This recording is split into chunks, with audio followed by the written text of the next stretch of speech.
Refugee population, not only migrants, and I would say mostly refugee population. Many people from Syria, many people from Iraq, Afghanistan.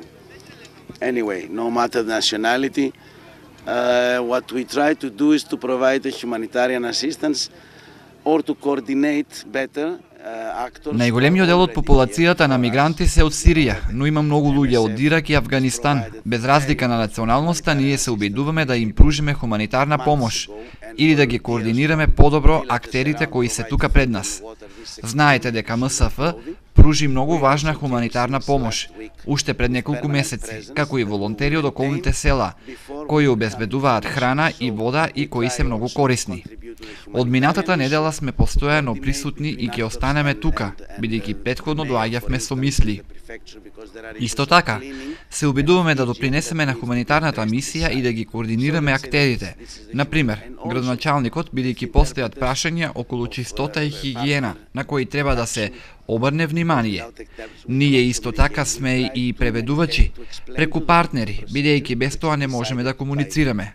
Се обидуваме да ни ја објаснат процедурата за која одлучува полицијата од другата страна. Но многу е важно да бидат информирани, за да бидат смирени, за да чекаат додека не биде даден сигнал, а за тоа време да се избегнуваат тензии и семејствата со деца да имаат приоритет за преминување без да бидат раздвоени. Тоа е многу важно и ние се обидуваме да го сториме тоа. Имаме соработка со полицијата од двете страни, одлична соработка. Вашите колеги комуницираат и споделуваат со нас и тоа е многу корисно.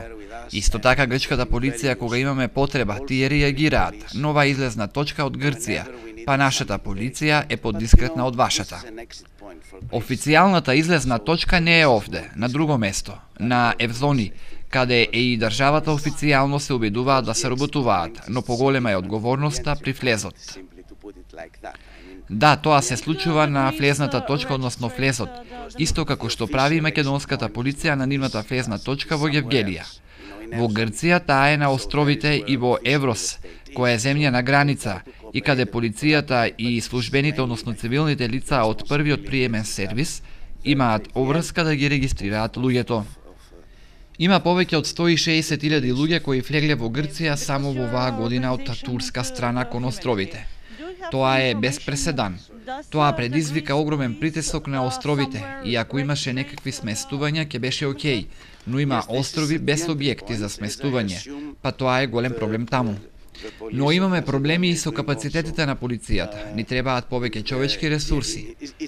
Ни требаат повеќе евродати машини за регистрација, за отисоци на прсти, за да се процесира коректно за групите да добијат документи во зависност од нивната националност или од нивниот профил.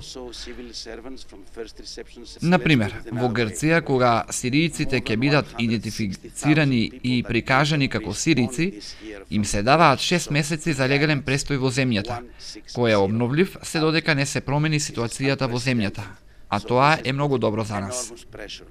Да, добиваме пари. Во целост и Грција и Европа во услови на итни случаеви треба да се подобро координирани, бидејќи постојат механизми за итни случаеви, но според мене се премногу бавни за да одговорат на вистинските итни случаи. А од друга страна, грчката страна имаше многу потешкоти во координирањето на различните актери, различните министерства, како и координирањето на центарот со локалните власти.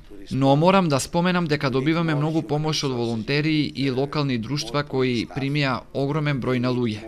Замислете си еден остров да прима 2 до 3.000 луѓе секој ден. Таква е ситуацијата во Лесбос. Никој ја нема таа информација и не треба да ја има, бидејќи луѓето на своја рака патуваат со автобуси, такси возила во зависност од нивните финансии и се обидуваат да ја преминат Грција.